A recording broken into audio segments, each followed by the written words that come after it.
Okay, so welcome everybody. We're getting towards the end of May, and I've entitled tonight's astrological talk through Saturn's portal. Uh, and I'll explain what that's about as we go along. So, bit of an overview of what I'm talking about.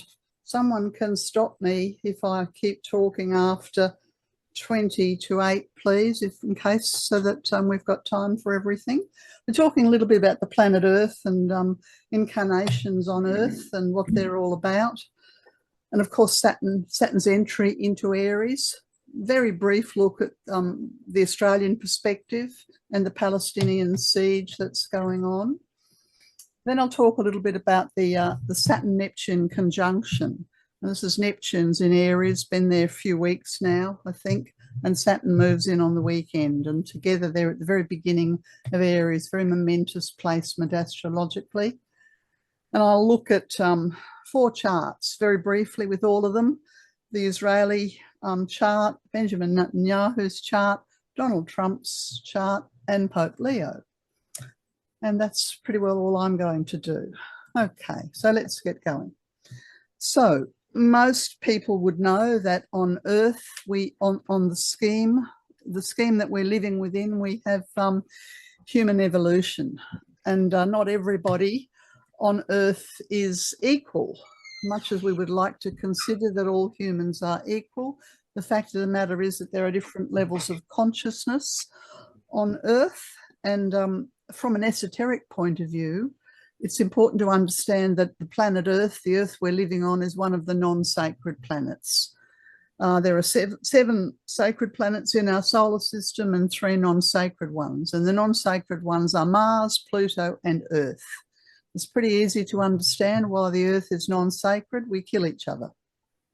So therefore, what we need to do, anyone living on Earth needs to work with the energy of transformation so that we can lift ourselves out of the personal, out of the selfish, and into the higher vibration. And eventually what will happen is that the Earth will become a sacred planet.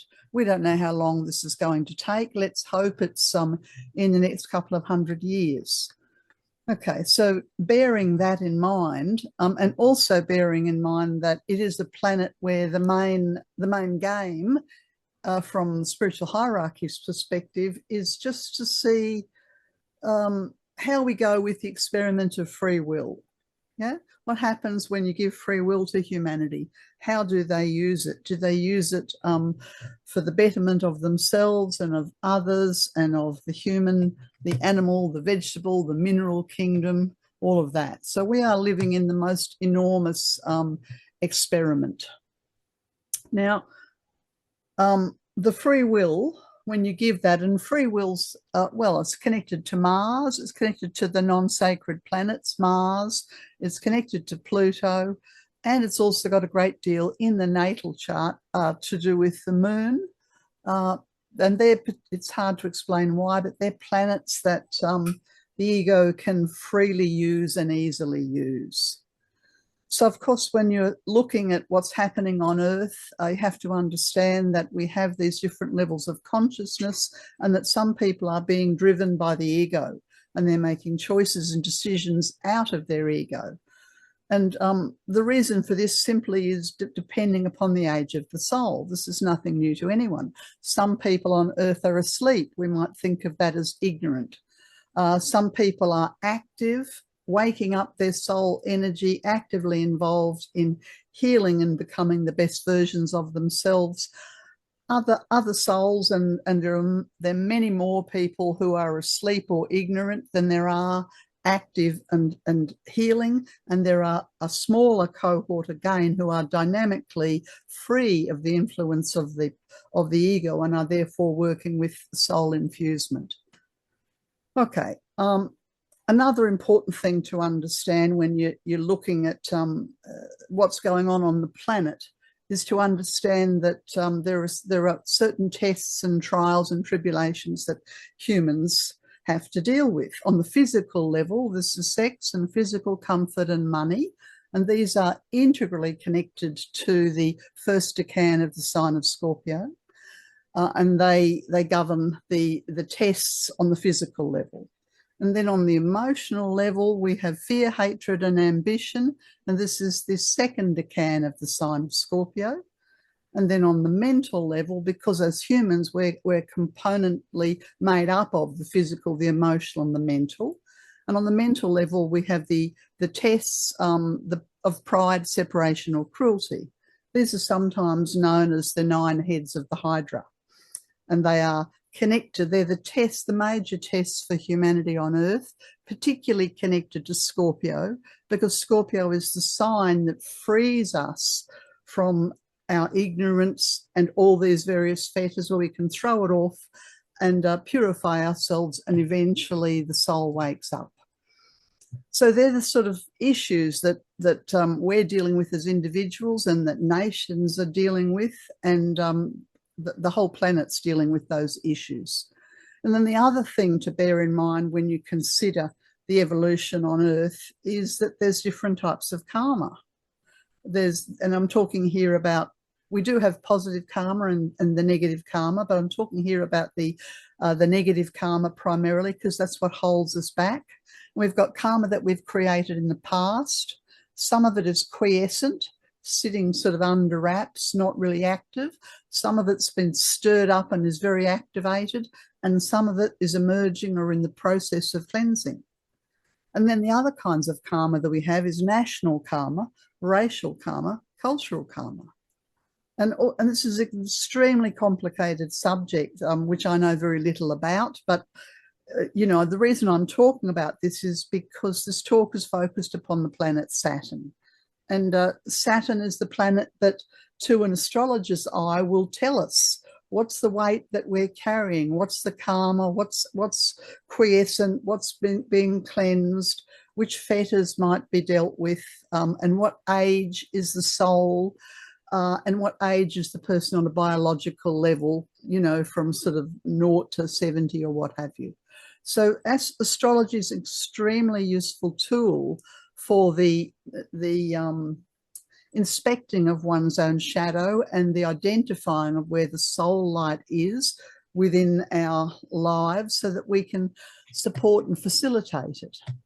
And of course, as astrologers, we look at these matters not only on a personal level, but we look at the leaders, the prime ministers, the presidents, and so on and so forth.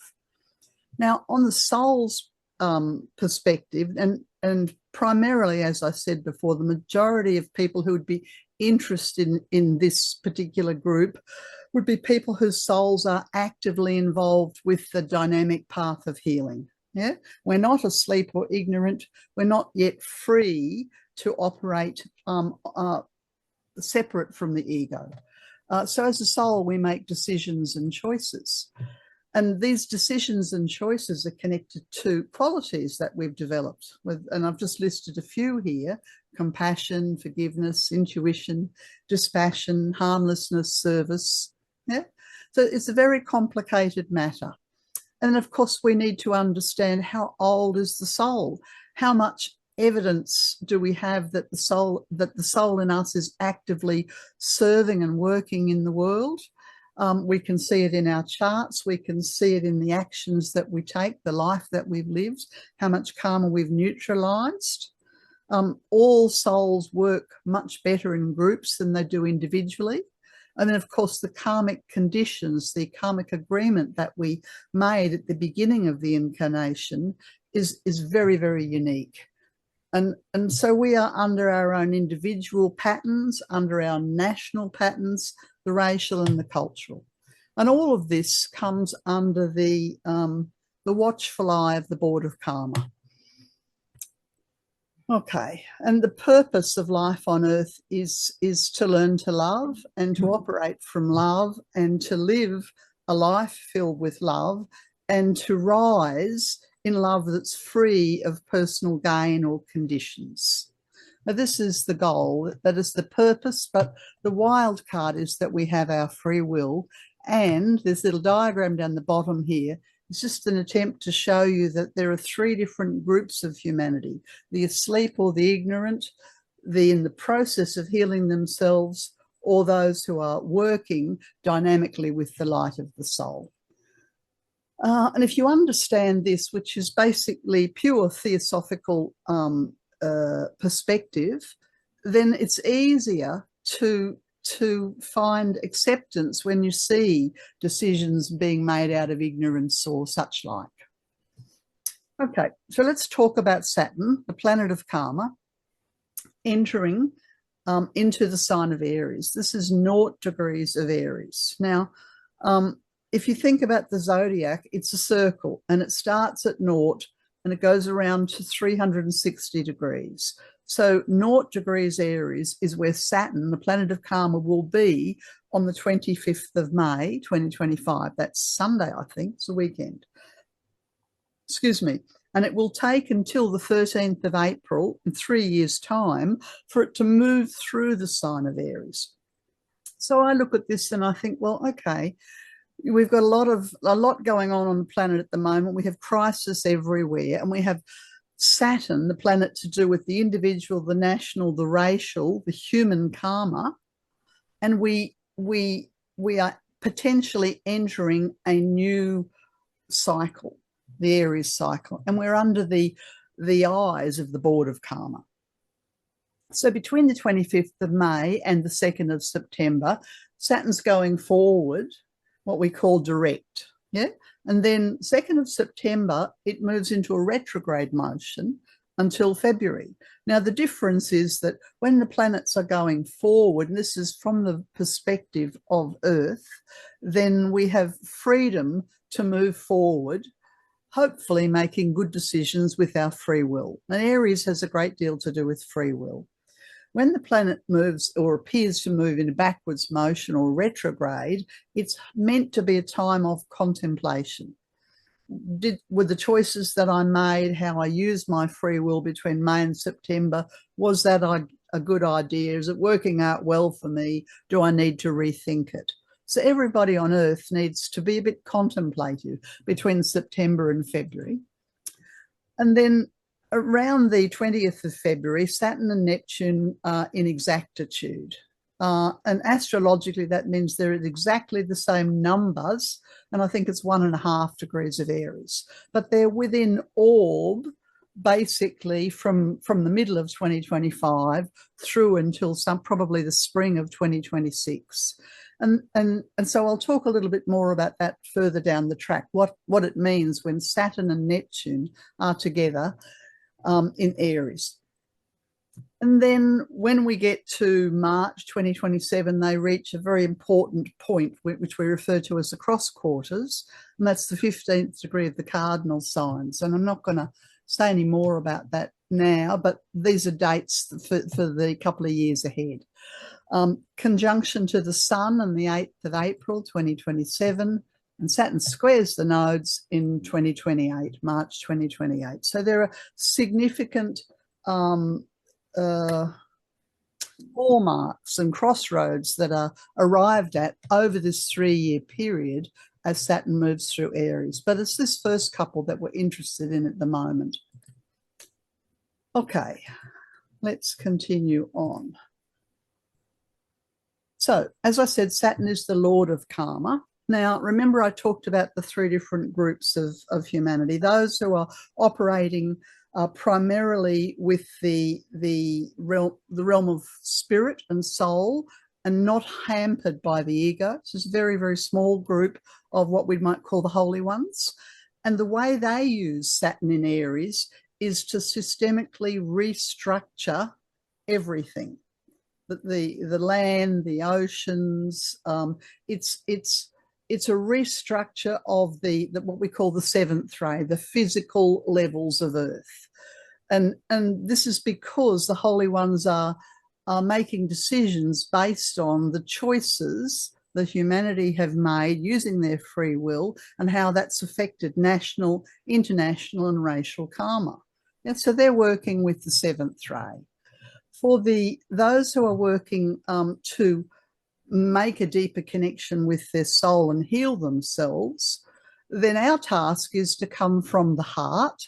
And it's very much about the 4th ray, which is the ray of harmony, beauty, and art. And the purpose of that is to neutralize old karma and stay in a point of balance. Yeah, balance and commitment, and to refrain from going into instability or fear or flopping about from one side to the other over the next 3 years. So that's the task for the spiritual aspirants and the spiritual disciples on earth. And then the ordinary people, the people who are still asleep and or ignorant, that their focus and the way they use Saturn in Aries is they're creating karma, and they're gathering wealth, and they're gathering gold, and they're gathering land, and they're building worldly power and structure and organizations. So you can see we have 3 very different agendas going on. One agenda is to accrue through the 1st and the 7th rays power.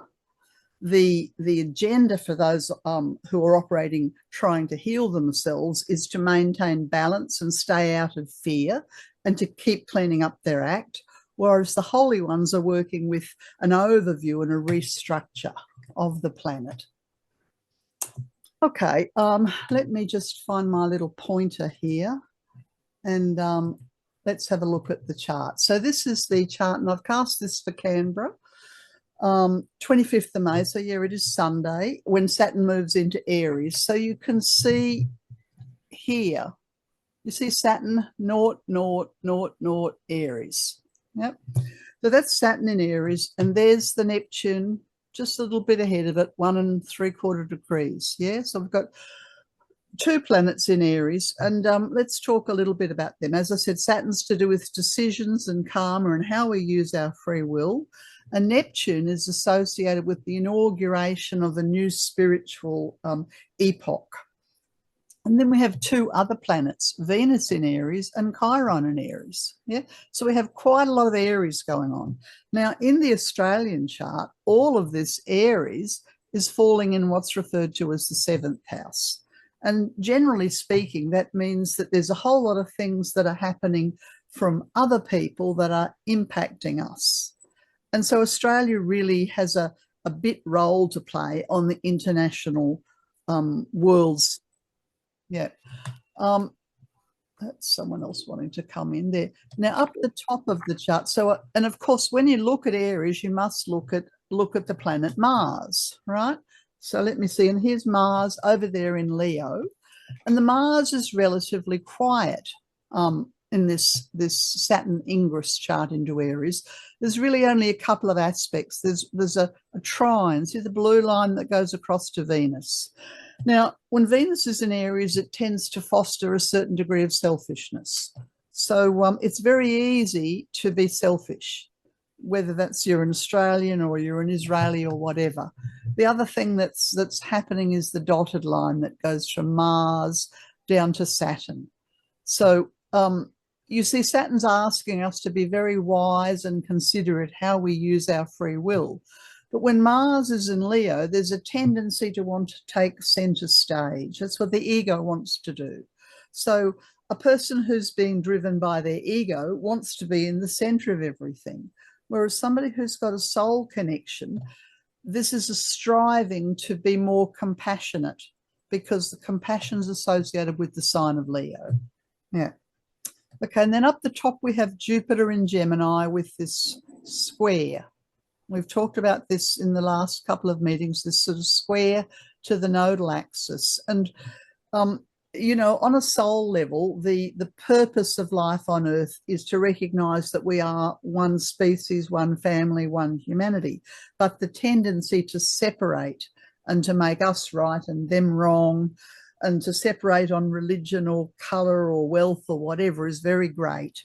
And when Jupiter is in Gemini, it's in the position of detriment, and it has this great tendency for separation.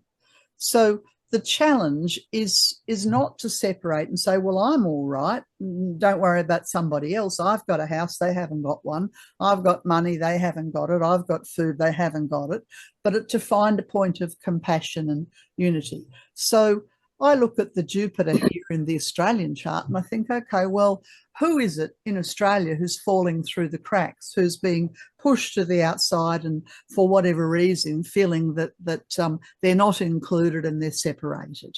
So look, it could be the younger generation who can't afford to buy houses. It could be the women over 60 who are the highest percentage of Australians with homelessness. It could be the people who can't get ahead because they've got a big HECS debt or can't get a job. You see in the Australian chart, we have the sign of Virgo very strong. Now, Virgo governs the working class. Yeah. So, and the challenge there is for the working class not to get left behind because of selfishness, either of the world, things that are happening outside of Australia, or because of policies that are dividing and separating.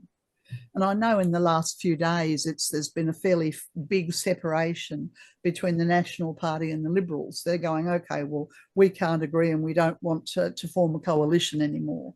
Yeah, so that's one of the ways we're seeing separation in Australia.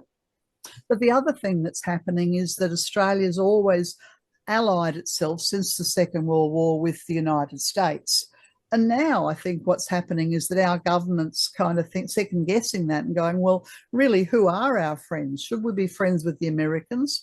Should we be friends with the Chinese because our economy is tied to them? Should we be friends with the Europeans? So there's this sort of second guessing going on as to who are our friends and who are our enemies. The other thing I wanted to talk about with this chart was the South Node in the 25th degree of Virgo. I looked up the Sabian symbol for that and it said a flag at half-mast in front of a large public building. And, you know, when I look at that, I think, well, someone's died. If there's a flag at half-mast, someone's died and it's in front of a large public building. So I don't know what it is that in Australia that we need to mourn, what it is that we're losing. Certainly we can see on the world stage because this 25th degree of Virgo is there for everybody all over the planet.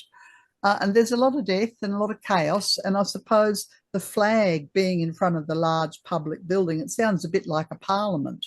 You know, so are the parliaments of the world concerned that there's death and destruction and chaos?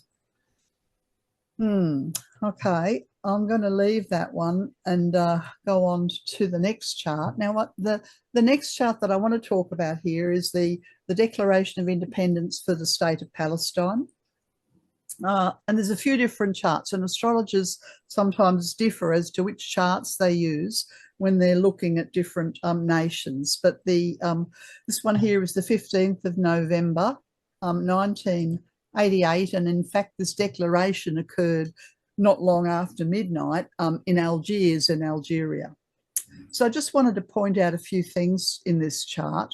Remember I was talking before about the sign of Scorpio and how it's enormously important in terms of the purifying of the ego and those 9 fetters. And you look in the Palestinian chart and we have Pluto in the degree associated with fear, and Mercury in the same degree associated with fear, and the downward pointing arrow Vulcan in the degree associated with hatred, and the Sun in the 23rd degree of Scorpio in the degree associated with pride. And the one that stands out to me, now anybody, if that was an individual with 4 planets in Scorpio, you'd say, well, they have a great opportunity to do some deep purification and let go of some of the shadows or the fears or the hatreds or the mental belief systems that they're holding so that they can be a better person. But when this is about a nation, the Palestinian people, then it's very easy for the Palestinians to be demonized and to have the label of Scorpio thrown onto them. And unfortunately, as almost everybody who's a Scorpio would know, people don't have nice things to say about the sign of Scorpio because it tends to hold humanity's shadow. So I look at that and I say, well, it's very easy for the world opinion to be against a nation that has 4 planets in Scorpio. Yeah. And then I noticed the downward pointing arrow, that's Vulcan, in the degree associated with hatred. I say, okay, well, you know, there's been hatred, the opposite of love, the opposite of what we're meant to be doing on this planet, that's been there at the very birth, and Vulcans to do with spiritual purification. So there's something deep within the Palestinian psyche that needs to find the energy of love and to spiritually purify and to get to that and to rise up above fear. And of course, because Scorpio has a strong connection to Pluto and to Mars on an esoteric level, I look at Mars and I see it's in the very warlike sign of Aries, which is how it operates on the worldly level. And it's in crisis with the family of Palestinians, or indeed the Arabic nations. And it's got deep, deep old karma. So this is a very difficult chart with Mars, Saturn, and Chiron, and the Scorpio stellium. Yes, I'll just leave the hard rectangle for the moment. But the other thing I wanted to point out to you was Jupiter. Oh, there it is up the top. Excuse me, staring at the chart. There's Jupiter in Gemini. Remember, we saw that right at the moment, and we need to find points of unity rather than things that separate us. And so the Palestinian people have been separated from their land, and they've been marginalized and compromised. And you'll see the red lines that go from the Jupiter in early Gemini to the ascendant at the 29th degree of Leo. Now, you may remember, I think we've talked about Donald Trump's chart a couple of times, and he has the same degree on the ascendant with the fixed star Regulus sitting there. So something very strongly connected to the fate of the Palestinian people and Donald Trump. And of course, there he is as the president who can fund the war or remove the funds from war. Okay, so not an easy chart. Excuse me, I won't talk a great deal more about that because, of course, I will run out of time, won't I? And now what I have is the Palestinian chart here on the inside of the circle. Yeah, and around the outside of the circle, I've put the Saturn-Neptune conjunction. You see Saturn there and Neptune there? And they're falling right on top of the planet Mars. And as I said, Mars has a tendency to be very warlike. And Saturn, at the moment, for everybody, says, how are you using your free will and in this epoch of the new beginnings? Now, when Neptune's close to Saturn, Neptune's the planet associated with compassion. So we have to say, okay, well, if we keep doing what we've done in the past, will we get a different result? Or is there a way we can work with healing? Yeah. Now, you might say, well, are the Palestinians supposed to turn the other cheek? Are the Israelis supposed to turn the other cheek? Is it humanity en masse that has to recognize that these are humans and find a way towards the two-state solution? But the Saturn-Neptune conjunction says that it's extremely pivotal time for the Palestinian people. Yes, what else did I want to show you there? The planet Uranus that's sitting right at the end of Taurus, 28 degrees Taurus, is in a square to the ascendant. Now, the ascendant on an individual level, that's the body, and it's also the doorway for the light of ascension for the soul to evolve. So there's a great opportunity for transformation and change. But is this change for the better or for the worse? Well, clearly we can see at the moment that, you know, we've had genocide and now we have starvation happening. So we have the greatest amount of cruelty occurring to the Palestinian people. Yes, what else did I want to show you? And I wanted to show you Pluto. See Pluto sitting on the door to the 6th house. Now, the 6th house is about our day-to-day life, our health, and what we do every day. And Pluto's almost like a vacuum cleaner that sweeps up and clears out and removes things. So I look at that and I say, well, there is no day-to-day life. There's just a need to survive. And of course, what happens is when humans are forced into a corner with issues to do with survival, it's very hard to find compassion, because they're on the defensive. And then what happens is that we build and we strengthen the ego in the lower chakras. So this is a survival to the death. Yeah, it's very, very difficult. And then transiting Mars, there it is in 21 degrees of Leo, and the sun for the Palestinian nation is 22. So there's assault and attack on all levels. Yeah, very, very difficult chart. I'm going to continue going on and see what else I can see there. Now, I pointed out briefly there that Saturn and Neptune are conjunct in Aries. They're exactly conjunct on the 20th of February next year, but really they're so close within what we refer to as the 3-degree orb for about 12 months, from April 2025 till March 2026. So I look at that and I think to myself, okay, the Board of Karma are interested in how much compassion humanity have been able to develop at this point in time. Every nation, every individual, every race, and how much forgiveness. And that's because Neptune is the higher vibration. The highest vibration of Neptune is compassion and forgiveness, and Saturn is the accrued karma. What's the positive and the negative deeds from the past, and how can we ameliorate the worst of it and move forward in a way that is healing and therapeutic. So it's a very important year between now and the middle of next year in terms of, is the compassion dominating, or is the worldly matter of survival or money or land or gold dominating?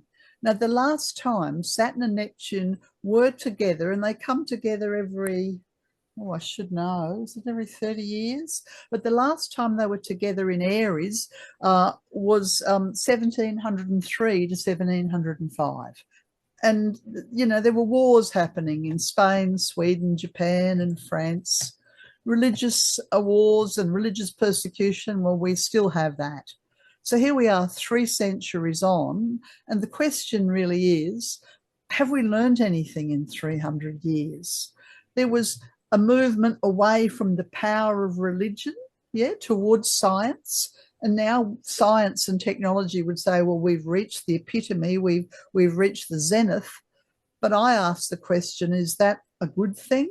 Or does it mean that the compassion and the human heart has been sort of relegated to the back burner? Because Neptune is associated with the highest, it's universal heart and universal compassion. 300 years ago, there were social reforms in the beginning of the movement towards the rights of individuals. Well, we still have nations around the planet who don't have basic rights. Yeah, and then we have other people who seem to want to control the rights of whole nations. So it's still a global issue. The purpose 300 years ago was about independence and a certain degree of sovereignty. And here's Palestine just simply wanting to be recognised, and no doubt other countries as well. And there were also new religious movements.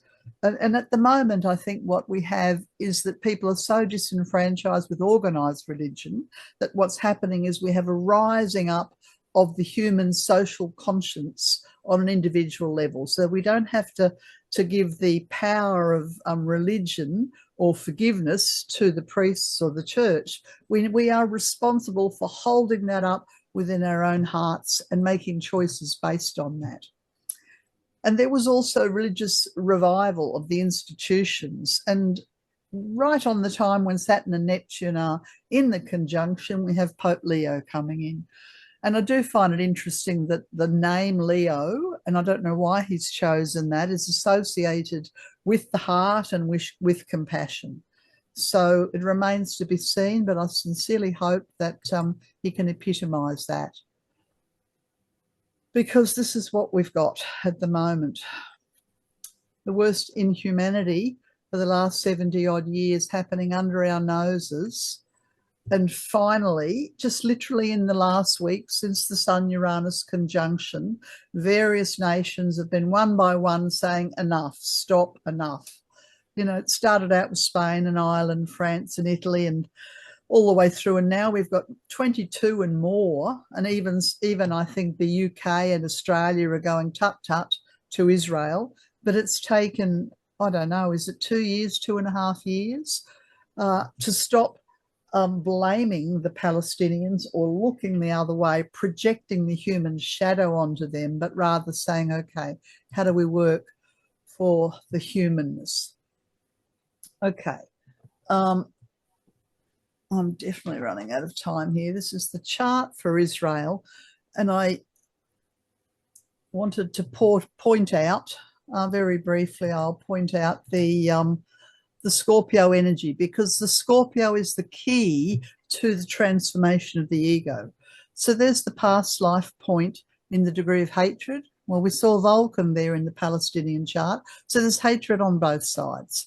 And then there's Chiron in the degree associated with pride. And we saw that in the Palestinian chart. So we have hatred and pride very strongly on both sides, which of course can lead to a battle of wills. And then the state of Israel has the 15th degree of Aquarius there, and the 29th degree of Scorpio, which is associated with mental cruelty, torture. Yeah. Okay. So much to say, and not enough time to say it. Let's see. I think I'm going to skip over Netanyahu's chart because we have talked about that in the past, and I will skip over Donald Trump's chart. But I wanted to show you briefly Pope Leo. This is something that that he said. He said, "Let us build a church founded on God's love, a sign of unity, a missionary church that opens its arms to the world, proclaims the word, allows itself to be made restless by history, and becomes a leaven of harmony for humanity." There's something about those words that I find very hopeful. And lovely photos there of Pope Leo. I was doing a little bit of looking, and I found that he, on his mother's side of the family, he had a Creole connection which goes back to Spain and possibly even back to Africa, even though he was born in Chicago and did his ministry in South America. And we did speak a couple of weeks ago about South America and how that will be coming into prominence in the 21st century.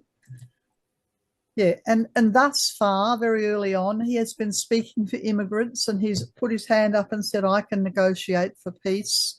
And he's been defending dignity, justice and labour, and he's putting caution up against artificial intelligence, and he appears to have a collegial approach to leadership. So I find all of that extremely hopeful.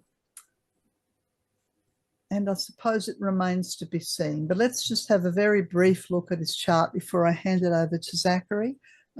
In terms of the Scorpio in his chart, we have Saturn, one planet Saturn, sitting in the 12th house with this red line that goes up with the square to Jupiter. So I look at that and I speculate that there's been some old ambition and that he's currently in this lifetime paying off karma for that. And yet he has a lot of planets in Virgo, a Virgo stellium, which is associated with the working class and it's associated with service. The thing I particularly like in his chart is the fact that his Jupiter, expansive planet of the second ray of love and wisdom, is in the sign of compassion.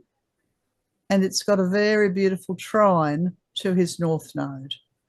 I should say, I don't know if he has 2 degrees Sagittarius. That's my guesstimate. I've cast the chart for 1236, but irrespective of that, he has a beautiful connection between his destiny and compassion. Yes. Anyway, I think that's all I'm going to say about that. I think I've probably run out of, I'm going to leave that. And the last thing I will say really is that if we're going to find peace on the planet, we need to find peace within ourselves, and we need to work with tools of light to overcome the darkness and the shadow. If we want peace in the Middle East, we have to reach across the divide and find that humanity that exists within all of us. Okay, and I have posted this up